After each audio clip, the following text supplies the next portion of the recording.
Yun. So, langis naman po ang kasunod. So, pag maglalagay ng langis, pupunas, dapat hindi mo nilalagyan ng string. Kasi pag nilagyan ng string, kakapit yung langis sa string. Ay, yung langis sa string pa. Tsaka hindi po agad, hindi dapat pumasok muna yung langis sa loob ng kahoy.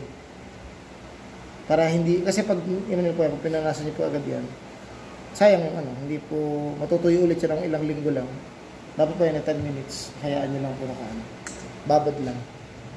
Ito, hindi nalangisan. Yan. Tama ngayon po, nasa po natin kanina. Okay na po yung linis lang. Ang galanit po. So, mamaya na po ulit siya na anuhin po. Okay, ba naman? Ito naman isang lilim. Anong tatak? Fermata.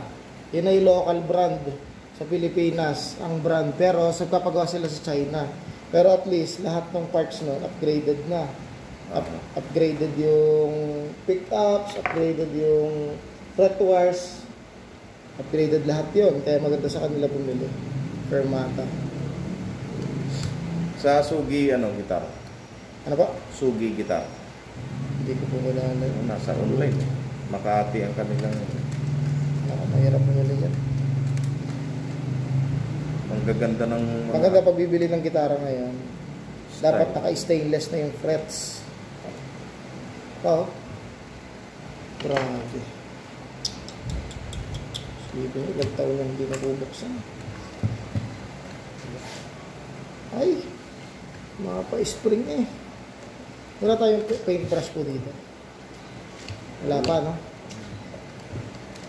Ay, pa oh. Grabing putik. Wala, hindi na mabuksan. Sarili ko tong gitara, hindi ko ito Okay. Bago lang din naman ako natuto. Ang taon pa lang. Pero grabe, maganda kasi yung kahoy pa. Maganda yung kahoy ng natin. Hindi, tanggal pa. Yan nga po, parang napansin ko po dyan kanina, parang may ginawa sila dyan.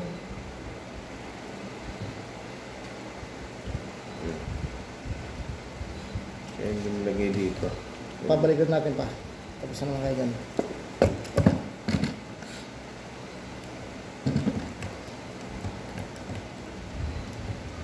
Kahit na wala nang ito, kahit wala nang ganito.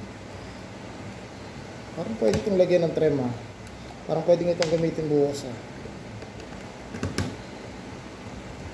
Kaso lang, walang lock yung niyan.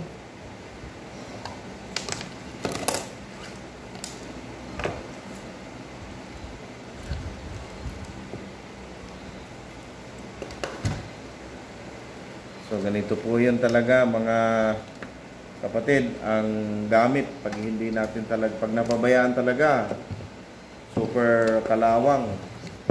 Sobrang kalawang na po yung pick up. Ayan o, kinuskus na ni Daniel yung pick up dahil napaka... Ay, may ano na oh. May amag. Inamag na.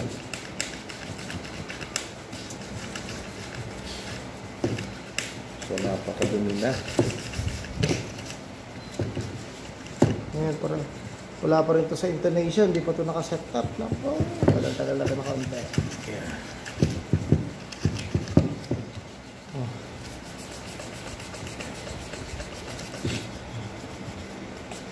Talagang linis.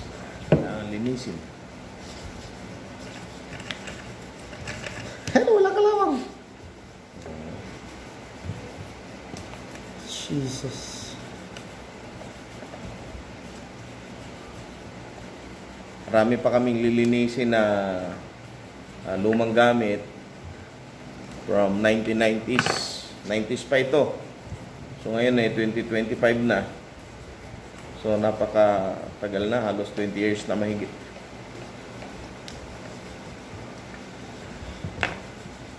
Tagalin na natin isa-isa para malinis na. Ito na sa shortcut. So ito po mga kapatid ang nililinis natin kasi buti nga dumating ang anak ko, siya ay nakauwi, kaya natulungan po akong maglinis ng gamit. Wala rin kasi akong time maglinis. Saka dapat may tamang gamit talaga pag maglilinis ka. Wala rin naman akong gamit. Kaya, Pag gusto lang linis, hindi may ano, pag walang tamang gamit na gagamitin. Di ba pa? oh, Walang lihang tama. meron palang gamit, no? Ang mahal pala, 3,000, no? Sa Lazada. Nakalin pa. Yung mga gamit dito ng pampihit, 3,000, may nakita ako. Ang Hindi maganda. naman. Ang kailangan nila naman madalas pag ano, screwdriver. Screwdriver, Allen key, dalawa. Yun. Di ba kayo na yung mga isang set na, no? Marami ng laman. Pero yun po kasi pag may ano yun, pag talagang marurunong na. Pero pag yung mga ganito tayo lang na normal na setup lang po, hindi mo kailangan siya. Wala mo tayong gamit na ganun mamahalin para really nakakayos natin.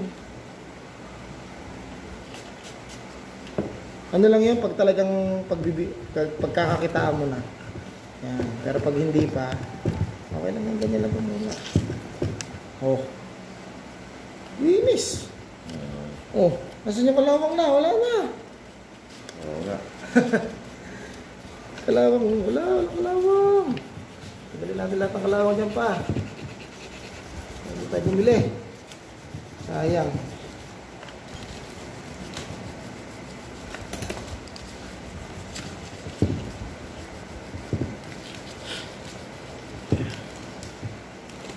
Okay, mamaya uli.